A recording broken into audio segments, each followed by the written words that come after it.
தமிழ்நாடு சட்டமன்ற பேரவைத் தலைவர் அவர்களே,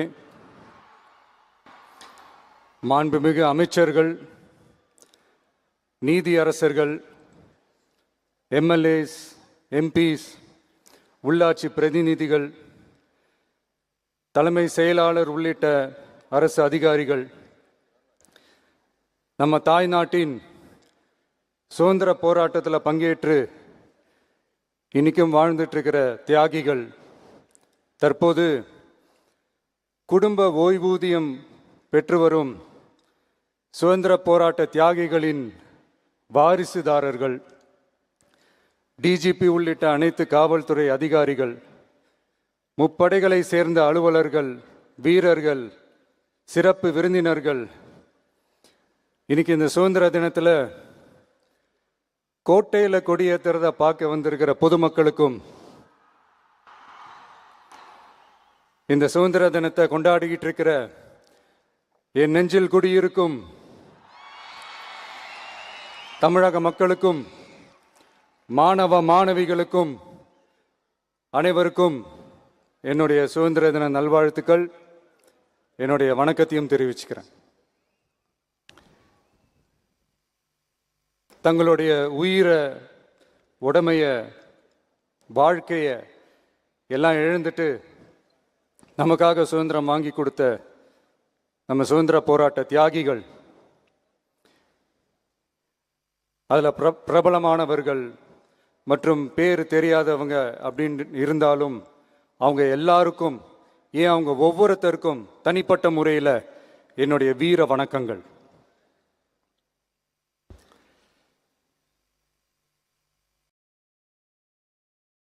நம்மளை ஒரு அடிமை மாதிரி வச்சிருக்காங்க அப்படின்னு தெரிஞ்சிட்டாலே மக்கள் மத்தியில் ஆட்டோமேட்டிக்காக ஒரு ஒற்றுமை ஒன்று வர ஆரம்பிக்கும். எல்லாரும் ஒரே மாதிரி யோசிச்சு ஒன்று சேர ஆரம்பிப்பாங்க. அப்படி ஒன்று சேர்ற இடத்துல தான் சாதி உடையும், மதம் உடையும், மொழி, இனம், இந்த மாதிரி எல்லாமே உடஞ்சி நொறுங்கும். அப்படி உடஞ்சி நொறுங்குற இடத்துல தான் கிடைக்கிறது தான் உண்மையான சுதந்திரம். அதுதான் நம்ம மகாத்மா காந்திஜி அவர்கள் அவங்களுடைய தலைமையில் 1947 இதே இந்த ஆகஸ்ட் 15 நமக்கு அந்த சுதந்திரம் கிடைச்சிது.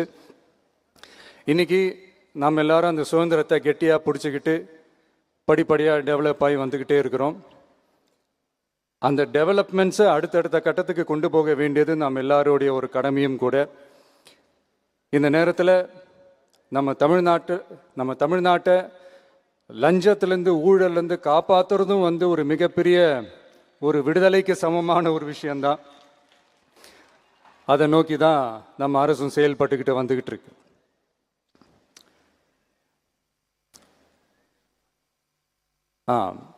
இந்த 386 ஆண்டு பழமையான இந்த கோட்டையில்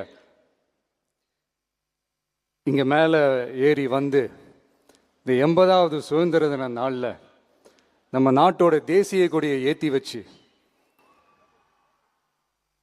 இன்னைக்கு இந்த விழாவில் என்னை பேசவும் வச்சிருக்கிறீங்க. அதுக்காக உலகம் முழுவதும் இருக்கிற என்னுடைய தமிழ் சொந்தங்களுக்கும், தமிழ்நாட்டு மக்களுக்கும், ஜென்சி இளம் சிங்கப்படை தோழர்களுக்கும் என்னுடைய மனமார்ந்த நன்றியை தெரிவிச்சுக்கிறேன். பிறப்புக்கும் எல்லா உயிருக்கும் அப்படின்ற ஒரு மிகப்பெரிய ஒரு கோட்பாட்டை அடிப்படையாக வச்சு தான் நம்ம தமிழ்நாட்டை லஞ்ச லாவண்யமற்ற, போதைப் பொருள் கலாச்சாரம் இல்லாத, பெண்கள் பாதுகாப்பு, சமூக நீதி அடிப்படையில்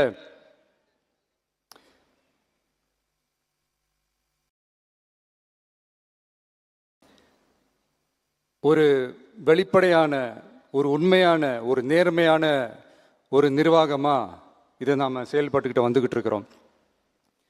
பொது வாழ்வில் சமரசம் இருக்கவே கூடாது. மக்கள் நலன் தான் மிக மிக முக்கியமான ஒரு விஷயம். அந்த அடிப்படையில் தான் தமிழக வெற்றி கழக அரசு செயல்பட்டுக்கிட்டு வந்துக்கிட்டு இருக்கோம். அதே அடிப்படையில் தான் மக்கள் நலன் சார்ந்த திட்டங்கள்லையும் நம்ம சென்ட்ரல் கவர்மெண்ட்டோட நிர்வாக ரீதியாக ஒத்துழைப்போடு இருக்கிறோம்.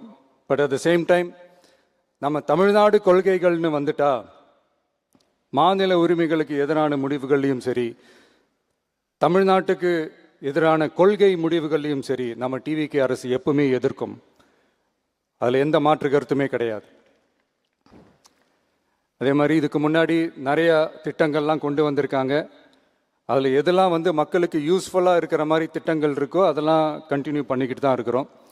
ஃபார் எக்ஸாம்பிள், ஜெயலலிதா மேடம் கொண்டு வந்த அம்மா உணவகம் திட்டம், அது இன்னும் மெருகேற்றி கண்டினியூ பண்ணிக்கிட்டு தான் இருக்கிறோம். அது மாதிரி காலை உணவு திட்டம், அதையும் இன்னும் விரிவுபடுத்தி 6th ஸ்டாண்டர்ட்லேருந்து 8th ஸ்டாண்டர்ட் வரைக்கும் அதையும் விரிவுபடுத்தி வர செப்டம்பர் 17 பெரியார் அவர்களுடைய பிறந்த நாள் அன்னைக்கு அதை தொடங்க இருக்கிறோம். ஸோ நம்மளுடைய அரசு, உங்களுடைய அரசு இந்த 3 மாதம் ஆகுது. இந்த 3 மாதத்தில் விவசாயிகளின் பயிர்க்கடன் ரூபாய் 5932.23 கோடி தள்ளுபடி செய்யப்பட்டுள்ளது. குறுவை சாகுபடி தொகுப்பு திட்டத்திற்கு ரூபாய் 134.83 கோடி வழங்கப்பட்டுள்ளது. ஒன்றிய அரசு நிதியுடன் ரூபாய் 12,642 கோடியில் 125 நாள் வேலைவாய்ப்பு திட்டம் மற்றும் ஜல்ஜீவன் குடிநீர் திட்டம் ரூபாய் 18,123.05 கோடியில் செயல்பாட்டிற்கு கொண்டு வரப்பட்டுள்ளது. சுகாதாரத்துறையில் சேவைக்கு நலம் AI செயலி கொண்டு வரப்பட்டுள்ளது. பேரறிஞர் அண்ணாவின் பிறந்த நாளான செப்டம்பர் 15 தாய்மாமன் தங்க மோதிர திட்டம் ரூபாய் 755.83 கோடியில் தொடங்கப்பட உள்ளது.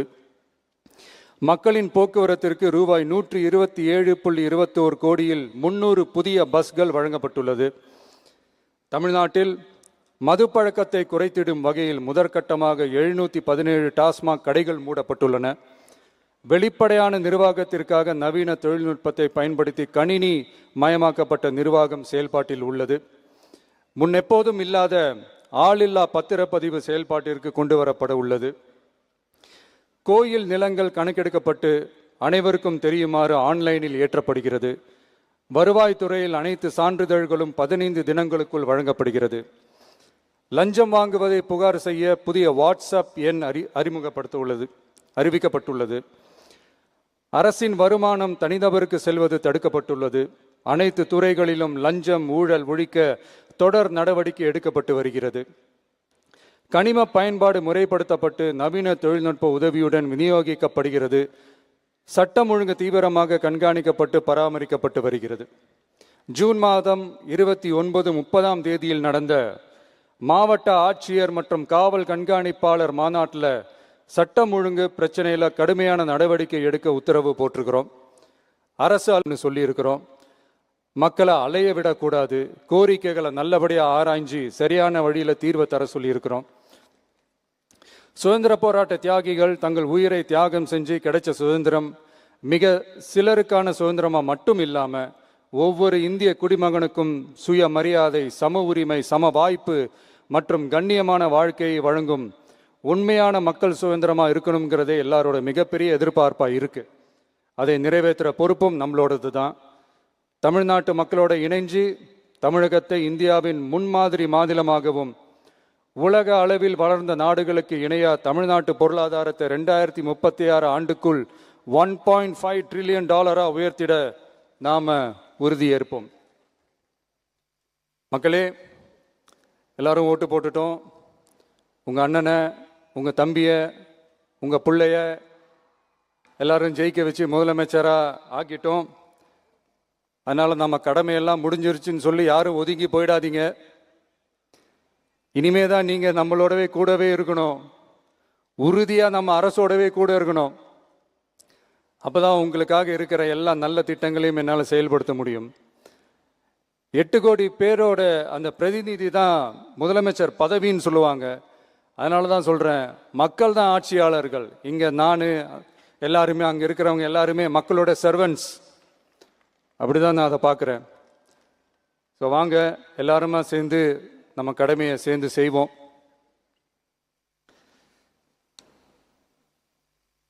நம்ம அரசுக்கு எதிரான சக்திகளையும் சரி சதிகளையும் சரி முறியடிப்போம்.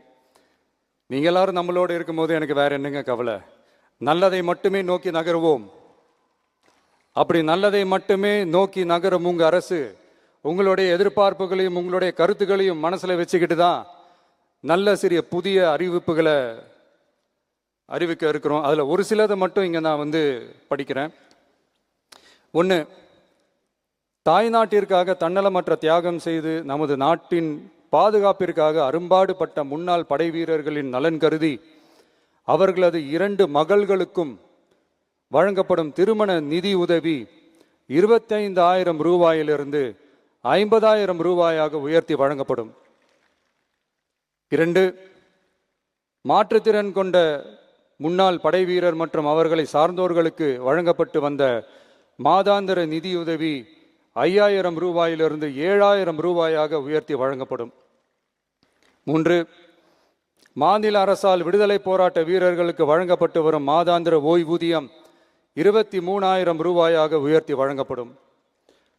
4, மாநில அரசால் விடுதலை போராட்ட தியாகிகளின் குடும்பங்களுக்கு வழங்கப்பட்டு வரும் மாதாந்திர குடும்ப ஓய்வூதியம் 12,500 ரூபாயாக உயர்த்தி வழங்கப்படும். 5, வீரபாண்டிய கட்டபொம்மன், முத்துராமலிங்க, விஜய ரகுநாத சேதுபதி, மருது சகோதரர்கள் மற்றும் வாவு சிதம்பரனார் ஆகியோரின் வழித்தோன்றல்களுக்கு வழங்கப்பட்டு வரும் மாதாந்திர சிறப்பு ஓய்வூதியம் 11,500 ரூபாயாக உயர்த்தி வழங்கப்படும். இவற்றிற்கான அரசாணைகள் அரசால் வெளியிடப்பட்டுள்ளது.